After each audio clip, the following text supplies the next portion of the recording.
Hello students, 11th class accounting के first chapter यानी basic accounting term जो कि अकाउंट्स का ही एक हिस्सा है, उससे हम स्टार्ट करते हैं अपनी जर्नी को। थोड़ा सा क्लास के शुरुआत होने से पहले मैं एक इंट्रोडक्शन देना चाहूँगा, स्पेशली तौर पे उन स्टूडेंट्स को जो 11th क्लास में हैं और पहली बार कॉमर्स को चूज़ किया है एज एन सब्जेक्ट।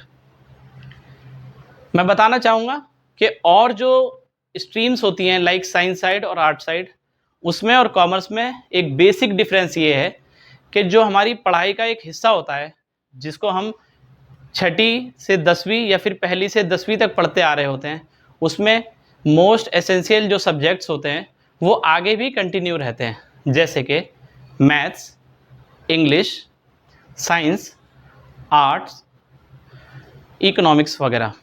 मिसाल के तौर पे जब हम 10th क्लास तक एसएसटी पढ़ते हैं, जिसमें आपका एसएसटी में history, geography, political science, economics, ये 4 सब्जेक्ट जो हैं ये आपके आर्ट्स, जब आप 10th के बाद आर्ट साइड को चूज़ करते हैं तो ये वहाँ पे आप कंटिन्यू कर पाएंगे। और इंग्लिश, तीनों स्ट्रीम साइंस, कॉमर्स और आर्ट्स तीनों में कॉमन सब्जेक्ट है। लेकिन जब हम बात करते हैं साइंस साइड की, तो 10th तक पढ़ाई गई साइंस, जिसमें केमिस्ट्री, बायो, फिजिक्स, ये 3 सब्जेक्ट कॉमन हैं जो हमारे 10th क्लास तक हमने पढ़ाई की होती है। और मैथ्स और इंग्लिश वो भी हमारे साइंस साइड का हिस्सा है जो हमने 10th तक पढ़ चुके होते हैं। लेकिन जब आप कॉमर्स स्ट्रीम को चूज़ करते हैं तो दिक्कत वहाँ पे ये आती है कि यहाँ पे आपको एक नए सब्जेक्ट से रूबरू होने का, इंट्रोड्यूस होने का मौका मिलता है, जिसमें अकाउंट्स, बिजनेस स्टडीज़ और अदर जो सब्जेक्ट्स हैं, जैसे काफ़ी तौर पे हम ये कह सकते हैं कि हाँ भाई इकोनॉमिक्स भी कॉमर्स का हिस्सा है, लेकिन 9th क्लास की इकोनॉमिक्स, 10th क्लास की इकोनॉमिक्स और 11th क्लास की इकोनॉमिक्स में ज़मीन आसमान का फ़र्क है। 10th क्लास की इकोनॉमिक्स तक जो होती है वो हमारी एसएसटी का हिस्सा होती है, जो बहुत बेसिक इकोनॉमिक्स टर्म्स को डिफाइन करती है। लेकिन जब हम बात करते हैं कॉमर्स की इकोनॉमिक्स की या आर्ट्स की इकोनॉमिक्स की, तो वो मच लार्जर देन, उसका जो स्कोप होता है वो बहुत वास्ट होता है। आज की चर्चा को हम यहीं से शुरुआत करते हैं। कॉमर्स का एक सब्जेक्ट जो मोस्ट इंपॉर्टेंट सब्जेक्ट है, जिसके नाम से ही कॉमर्स को जाना जाता है, वो है अकाउंट्स। अकाउंट्स को हम समझने से पहले या पढ़ने से पहले उसकी बेसिक अकाउंटिंग टर्म को जानना बहुत ज़रूरी है। मिसाल के तौर पे जब हम 10th के बाद मैथ्स को पढ़ते हैं तो हमें उसके लिए माइनस के, प्लस के या गुणा भाग के सवाल आना ज़रूरी नहीं है। लेकिन जब हम अकाउंट्स को एज एन सब्जेक्ट चूज़ करते हैं 11th क्लास में, कॉमर्स में ख़ास तौर पे, तो हम ये देखते हैं कि इसमें कई सारी टर्म जो बोर्ड पे लिखी हुई हैं, ये आपने या तो बहुत रेयरली सुनी होंगी या कभी सुनी ही नहीं होंगी। जैसे आप यहाँ पर देख रहे हैं एक टर्म लिखी हुई है बेसिक अकाउंटिंग टर्म में, एसेट्स, जिसे एसेट भी कहते हैं। एसेट का मुख्य तौर पे अर्थ जो होता है वो संपत्ति से होता है। संपत्ति को हम कई बार अपने बेसिक जीवन में प्रॉपर्टी के रूप में सुनते हैं, लेकिन कॉमर्स में इसका कहने का तरीका थोड़ा सा डिफरेंट होता है। संपत्ति को हम कॉमर्स की टर्म में या अकाउंटिंग की टर्म में एसेट कहते हैं। अच्छा, ये एसेट क्या चीज़ होती है भाई साहब? सबसे पहले अब जब हम कॉमर्स साइड में आ ही गए हैं, कॉमर्स स्ट्रीम में आ ही गए हैं, तो हमें ये समझना बहुत ज़रूरी है कि कॉमर्स का मतलब क्या है।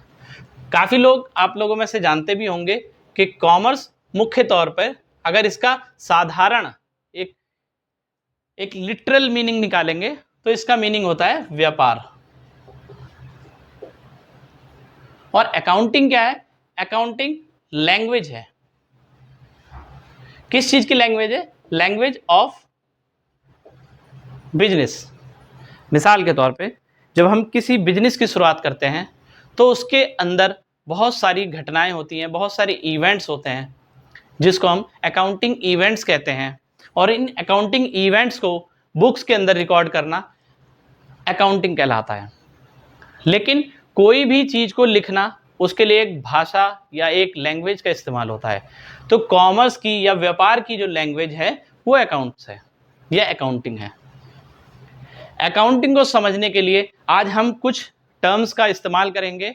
ये क्लास थोड़ी लंबी हो सकती है, उसकी वजह सिर्फ ये है क्योंकि आज हम जो हैं वो बेसिक टर्म्स को सीखने जा रहे हैं, जिनको हमने आज से पहले कभी या तो सुना होगा तो बहुत रेयरली सुना होगा या फिर सुना ही नहीं होगा। चलिए शुरुआत करते हैं अपने लेक्चर का। एसेट, एसेट का अर्थ होता है संपत्ति। कौन सी संपत्ति? कई बार संपत्ति कई तरीके की होती हैं। हमारे पास मुख्य तौर पे दो सब तरीके की संपत्ति होती है। एक संपत्ति होती है डोमेस्टिक एसेट और एक होती है कॉमर्शियल एसेट। यहाँ पे जो संपत्ति की बात हो रही है या एसेट की बात हो रही है, ये कॉमर्शियल एसेट्स की बात हो रही है, यानी कि वो एसेट्स जिसका इस्तेमाल, जिसका यूज ऑनर किस चीज में कर रहा है? जनरेट करने में रेवेन्यू को, यानी कि बिजनेस के अंदर इस्तेमाल कर रहा है। अच्छा भाई साहब, लेकिन जो डोमेस्टिक एसेट है, क्या हम उन्हें एसेट कह पाएंगे? हाँ, लिटरल मीनिंग के तौर पे आप उसको डोमेस्टिक एसेट को भी या डोमेस्टिक प्रॉपर्टी को भी एसेट कह सकते हैं, लेकिन as a language of accounting आप उसको क्लासिफाई एज एन एसेट नहीं कर सकते, क्योंकि उसका जो नेचर है वो डोमेस्टिक है। चलिए शुरुआत करते हैं फिर से हम अपनी बात का। जो इसके अंदर जितनी भी तरीके की टर्म आपको लिखी दिख रही हैं, इनका ज़्यादातर जो इस्तेमाल है, जो यूज़ है, वो कॉमर्स के अंदर होता है या अकाउंटिंग के अंदर होता है।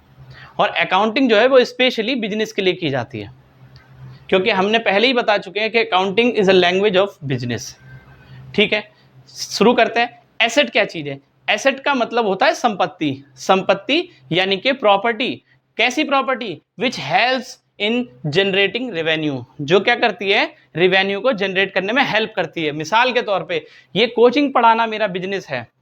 इस बिजनेस के लिए मुझे इस बोर्ड की ज़रूरत पड़ती है, इस मार्कर की ज़रूरत पड़ती है, ये सामने जो कैमरा जिसके थ्रू आप हमारी वीडियोस देख पा रहे हैं इसकी ज़रूरत पड़ती है, ये माइक जो मैंने लगा रखा है इस जिसके थ्रू मेरी आवाज़ जो है आपको ठीक से सुनाई दे रही है, ये भी एक तरीके की एसेट है।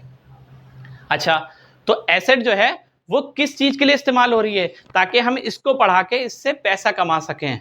यानी कि एसेट का मीनिंग क्या होता है? Which helps, asset means which helps in generating revenue, जो पैसा कमाने के लिए ऑनर इस्तेमाल में लाता है, जो मदद करती है ऑनर की पैसा कमाने के लिए। अच्छा साहब, फिर ये कैपिटल क्या है? कैपिटल साहब, अगर इसका लिटरल मीनिंग हिंदी में निकालेंगे तो इसका मतलब होता है पूंजी। पूंजी का क्या मतलब होता है भाई साहब? ये तो और ज़्यादा शुद्ध हो गया। ना तो हमें पहले कैपिटल समझ आ रहा था, ना पूंजी समझ आ रहा है। लेकिन आपने इससे पहले भी कैपिटल अपने ज़िंदगी में कई बार सुना होगा, जैसे कि इंडिया की कैपिटल दिल्ली है। ये उस कैपिटल की बात नहीं हो रही है साहब, ये उस कैपिटल की बात हो रही है। इस कैपिटल का अकाउंटिंग में मतलब होता है मनी। कौन सी money? Money introduce by owner, जो किसके द्वारा इंट्रोड्यूस की जाती है? ऑनर के द्वारा। कहाँ पे इंट्रोड्यूस की जाती है भाई साहब? बिजनेस के लिए। कैसे सर, एक बार मिसाल समझा दो, एक एग्जांपल दे दो। चलो एग्जांपल दे देता हूँ। मिसाल के तौर पे हमें ये कोचिंग का ऑनलाइन बिजनेस स्टार्ट करना था। अच्छा, बिजनेस स्टार्ट करना है तो क्या ऐसे ही मैं दिमाग में सोच लूंगा और बिजनेस स्टार्ट हो जाएगा? नहीं साहब, उसके लिए आपको क्या करना पड़ेगा? अपने पास से इन रिसोर्सेज के लिए, कौन कौन से रिसोर्स? ये आप लाइट देख रहे हैं, ये कैमरा देख रहे हैं, ये माइक देख रहे हैं, ये बोर्ड देख रहे हैं, इन तमाम चीज़ों को खरीदने के लिए साहब पैसा चाहिए। और वो पैसा कौन लगाएगा? वो मालिक लगाएगा, ऑनर लगाएगा। तो जो पैसा बिजनेस को स्टार्ट करने के लिए, किस चीज़ के लिए? बिजनेस को स्टार्ट करने के लिए ऑनर के द्वारा बिजनेस के अंदर लगाया जाता है, उसे हम क्या कहते हैं? कैपिटल। चलिए साहब आगे चलते हैं। नेक्स्ट टर्म है हमारी लायबिलिटीज। लायबिलिटीज का मतलब क्या होता है साहब? देनदारियां। कैसी देनदारियां? अरे साहब, क्या होता है, कोई भी बिजनेस सिर्फ कैश के ऊपर ही नहीं चलता। कई बार बिजनेस के अंदर सामान उठाने के लिए उसके लिए कर्ज भी लेना पड़ता है या उधार भी लेना पड़ता है। आपने देखा होगा सेल्समैन क्या करते हैं, दुकानदार को माल बेच जाते हैं उधारी में। फिर क्या करते हैं साहब? वो उधारी को उधार लिख लेते हैं। फिर क्या करते हैं साहब? मान लो एक सेल्समैन एक दुकानदार को 10,000 रुपये का माल उधार सुबह दे के जाता है कि साहब इसे शाम तक बेच के, या एक क्रेडिट पीरियड होता है कि 7 दिन में 10 दिन में बेच के इसका पैसा वापस कर देना। तो उस पीरियड के दौरान जब तक हम पैसा अपने उसका, किसका? सेल्समैन का, या किस व्यक्ति का? वेंडर का, या किसका? क्रेडिटर का, जो पैसा वापस नहीं करते, वो क्या कहलाती हैं? लायबिलिटीज। जितने दिन हम पैसा उसका उधार इस्तेमाल करते हैं वो पैसा हमारे लिए क्या कहलाता है? लायबिलिटीज। कई बार सिर्फ सामान ही नहीं, एसेट भी हम उधार पे लेते हैं। जैसे बाइक हमने ईएमआई पे ली है तो वो उसकी जितनी ईएमआई पेंडिंग रह गई हैं वो हमारी क्या कहलाती है साहब, लायबिलिटीज। नेक्स्ट टर्म है साहब डेटर्स। डेटर्स क्या होता है, डेटर्स देनदार। देनदार का मतलब क्या होता है साहब, from whom money yet to receive, जिनसे हमें क्या लेना है, पैसा लेना है साहब। कैसे पैसा लेना है भाई साहब, क्या होता है कई बार हमारे ग्राहक हमसे उधार माल लेके चले जाते हैं, उधार हमसे सामान लेकर चले जाते हैं, फिर क्या है साहब, अब उनसे पैसा लेना बाकी है, तो जब तक वो हमारा पैसा वापस नहीं देते तो हमारे क्या कहलाते हैं साहब, डेटर्स कहलाते हैं। नेक्स्ट हम पढ़ते हैं क्रेडिटर्स। क्रेडिटर्स क्या होते हैं सर, जिस तरह हमारे ग्राहक हमसे उधार लेके चले जाते हैं माल और पैसा नहीं देते कुछ देर, तो हमारे क्या कहलाते हैं, डेटर्स। इसी तरह हम भी किसी ना किसी के ग्राहक हैं, क्योंकि ये दुनिया के अंदर हर व्यक्ति किसी ना किसी पे इंटरडिपेंडेंट है।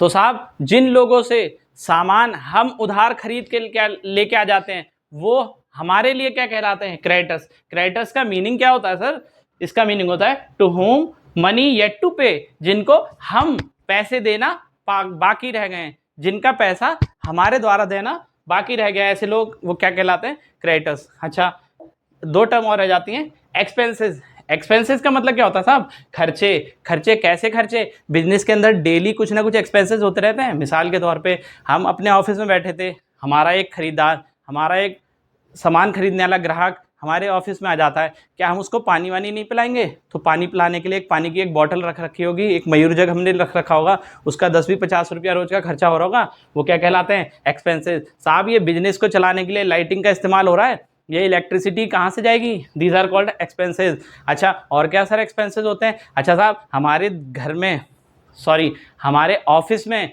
हमारे बिजनेस के अंदर एक बंदा पियोन काम कर रहा है जो इन सब लोगों को चाय पानी पिला रहा है, उसका खर्चा क्या कहलाता है, एक्सपेंसेस।